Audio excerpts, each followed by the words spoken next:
What are some very uncomfortable truths about being with a narcissist or after being with a narcissist? The fact that if they are thinking of you at all, which they probably are not, they are more than likely laughing at you with the new supply. Your departure from their life did not make them sad in any way, shape, or form because your role in their life was simply as an existence to fulfill a role as an object or a toy. You were completely replaceable, and you have been replaced more than likely if you are no longer with a narcissist by the current supply, who is as, trust me on this one, as disgusting and disappointing to them as the narcissist believed that you were or are. And they never really knew you. This is a big one. They are not that interested in anyone. They don't want to get to know anybody for who they are. They use it so that they have things to hold over your head when they seem like they're trying to get to know you, so they can mirror you, so that they can ensnare you better. You never knew them, and this is very, very important as well. You are served a facade by a con artist on a silver platter. They may be stalking you, and you may not even know it. They could be trying to get in touch with you, and it's out of their conception of reality completely, and that you wouldn't want to talk to them or see them, and they see you as nothing more than a resource or an object.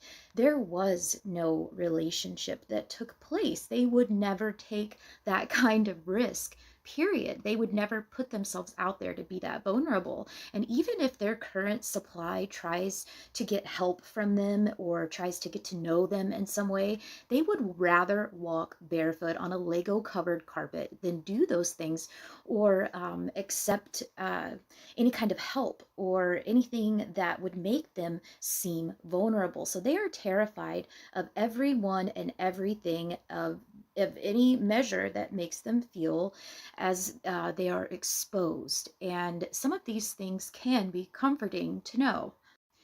The first big mistake that causes many people to stay stuck and vulnerable in a relationship with a narcissist or into the recovery afterwards is considering them normal people that just choose to be evil, as this is instinctive for people who are empathic, such as we are. And seeing them as normal people that choose evil keeps the grief and desire of trying to get revenge against the narcissist constantly up, and it keeps people stuck in toxic relationships for 5, 10, 20, 40 years, hoping that one day they will change, that they will become normal, and that they will understand what it is that they are doing. But this never happens. This mindset has to change as soon as possible. You don't see how this mindset is keeping you stuck whenever you are stuck in this mindset, keeping you into the relationship well after the narcissist discards you or disengages from you, and you are mired in grief. Narcissistic personality, antisocial personality, psychopathy, anybody that has a cluster B personality disorder, they do not think, feel, and behave in a way that people would consider normal. And once you realize this, this is when you understand that a healthy relationship with a narcissist is absolutely impossible. You cannot fix them, and you most certainly cannot understand them.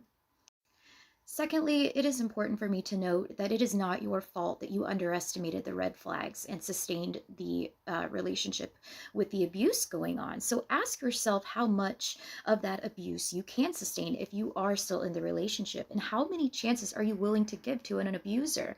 And remembering that this is not your fault. Codependents can heal. People who have a tendency to gravitate towards narcissists can heal, but people with narcissistic personality disorder cannot. And victims and survivors accuse NPD to live the following patterns without realizing that they are also living following patterns, that they too are addicted to something, just as the narcissist is addicted to getting supply. That codependent is also addicted to the narcissist. Falling for another narcissist is a pattern that comes along with the cycle of abuse. Getting into a relationship too early, ignoring the red flags, and being shattered again is a pattern that many codependents take.